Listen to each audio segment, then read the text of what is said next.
मथुरा में एक व्यक्ति रहते थे, उनका नाम था जगन्नाथ दास। उनकी पत्नी का नाम था किशोरी। बहुत ध्यान से सुनिएगा। उनकी पत्नी किशोरी का, वो किशोरी से बहुत प्रेम करते थे। अपनी पत्नी के प्रति इतना प्रेम था, इतना प्रेम था कि दिन रात उसी को देखने के लिए बहाने ढूंढते रहते थे। जहां काम करते थे बार बार वहां से भागते थे। भूख लगी है तो घर चले जाते थे कि मैं अपनी पत्नी को देख लूंगा। फिर लौट के आते, बोलते अरे पानी तो छोड़े ही आया, पानी घर पर लेने जाते थे, फिर पत्नी को देख लेते थे।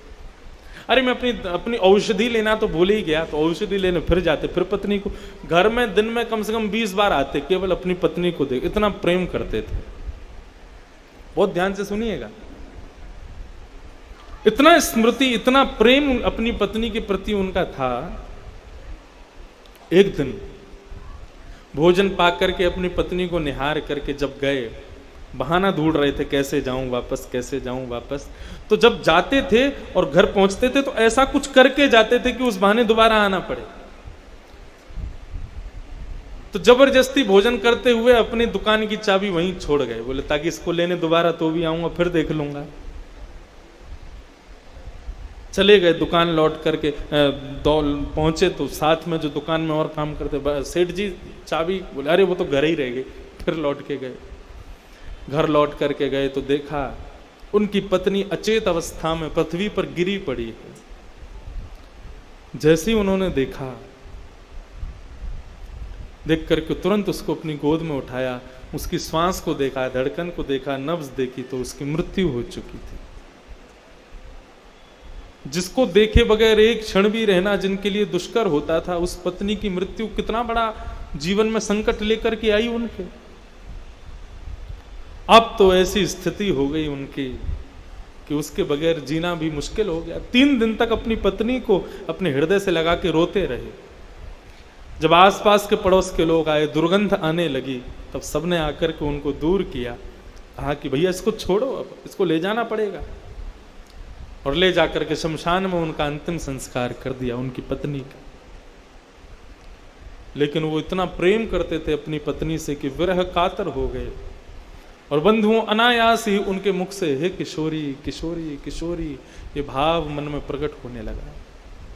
नदी किनारे बैठ करके हे किशोरी तुम कहाँ हो, हे किशोरी तुम कहाँ हो, मेरी किशोरी तुम कहाँ हो, किशोरी नाम कहकर के सब जगह विचरण करने लगे। विचरण करते करते करते करते मथुरा के बीथियों में, मथुरा के जंगलों में प्रवेश कर गए। और विचरण करते करते करते करते किशोरी जी की ऐसी कृपा हुई कि मथुरा से सीधे बरसाना आ गए। बरसाना आकर के हे किशोरी तुम कहाँ हो, हे किशोरी तुम कहाँ हो। अब नाम तो है उनकी पत्नी का, पुकार तो रहे अपनी पत्नी को, लेकिन किशोरी श्यामा जू है।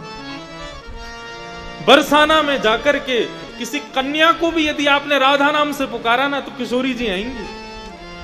क्योंकि बरसाना में किशोरी, राधा, श्यामा ये किसी साधारण कन्या का नाम है ही नहीं। इस बरसाना ब्रजधाम वृंदावन में तो किशोरी श्यामा जू। उनकी विरह की वेदना इतनी थी, उनकी विरह की, उनकी स्मृति इतनी ज्यादा तीव्र थी, एक क्षण भी किशोरी का नाम लिए बगैर रहते नहीं थे। हे किशोरी, हे किशोरी, हाँ किशोरी, हाँ किशोरी। किशोरी किशोरी करते करते विरह कातर हो गए। अपना श्रृंगार कर रही, नित्य लीला में विराज रही श्री किशोरी जी का हाथ कांपने लगा। ललिता सखी को बुलाया, सुनो ललिता, ये कौन है जो मेरा नाम उच्चारण कर रहा है? इतने विरह भाव से, इतनी वेदना से, इतने करुण पुकार से मेरा स्मरण कर रहा है, ये कौन है? ललिता जी बोली, किशोरी जी, आपको स्मृति में नहीं ला रहा है, वो आपका स्मरण नहीं कर रहा है, वो आपका स्मरण नहीं कर रहा, उसकी पत्नी का नाम किशोरी है, वो अपनी पत्नी का स्मरण कर रहा है। किशोरी जी बोली, ठीक है, अपनी पत्नी को कर रहा होगा। पुनः श्रृंगार करने लगी, फिर हाथ कांपने लगा। किशोरी जी मनी मन विचार करने लगी, ललिता जी से कहने लगी, बोले वो भले ही अपनी पत्नी का स्मरण कर रहा है, लेकिन उसके भाव में इतनी करुणता है, इतनी सरसता है, इतना विरह है कि मैं किसी भी क्रिया को करने में असमर्थ हो गई। जब तक उसको बुला नहीं लूंगी, जब तक उसके सिर पर अपने दोनों वरद हस्त रख नहीं दूंगी, जब तक उसको अपने दर्शन दे नहीं दूंगी, तब तक वो शांत नहीं होगा। कृपा करो, उसको बुलाओ। ललिता जी कहने लगी, इतनी अनायास कृपा किशोरी जी, वो व्यक्ति आपको बुला भी नहीं रहा है, आपको जानता भी नहीं, आपका स्मरण भी नहीं कर रहा, फिर भी आप उस पर कृपा कर रही हो। किशोरी जी कहती हैं, वो नाम भले ही भाव कुभाव से ले रहा है, लेकिन मेरा ले रहा है, लेकिन उसके नाम में जो विरह है, जो करुणता है, उसकी जो स्मरण शक्ति है, वो मुझे झकझोर रही है, उसको बुलाओ। ललिता जी गईं और उस जगन्नाथ दास के पास जाकर के उसका हाथ पकड़ा, पकड़ करके लेकर के गईं। निकुंज में जैसे ही उसने प्रवेश किया, निकुंज में जाते ही निकुंज का दर्शन करने लगा। अंदर प्रवेश करते ही सामने एक शिला पर बैठी हुई, श्वेत वर्ण के वस्त्र पहनी हुई, तप्त कांचन गौरांगी, कंचन जैसा जिनका अंग चमक रहा है, श्री चरणों को गोद में लेकर के श्याम सुंदर बैठे हैं। इस सुंदर छवि का जैसे ही उसने दर्शन किया, उसके मुख से अनायास किशोरी भाव प्रकट हुआ। किशोरी श्याम सुंदर दोनों उसके पास गए, जाकर के उसके वरद हस्त पर, उसके सिर पर अपना वरद हस्त रखा, अपनी पत्नी को भूल गया और किशोरी भाव से श्री किशोरी जी को ही पुकारने लगा। सदा सदा के लिए, निरंतर के लिए उनके श्री चरणों का दास बनकर के बरसाना में निवास करने लगा।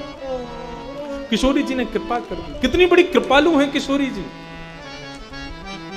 स्मरण भक्ति में इतनी शक्ति है, यदि आप स्मरण के भाव से अपने किसी प्रेमी को पुकार रहे हो और उसका नाम यदि भगवान का नाम है, वो भले ही ना आवे, क्योंकि हम संसार के लोग पत्थर हृदय वाले हैं, लेकिन उस स्मरण भाव से ठाकुर जी जरूर प्रकट हो जाएंगे, ठाकुर जी जरूर प्रसन्न हो जाएंगे।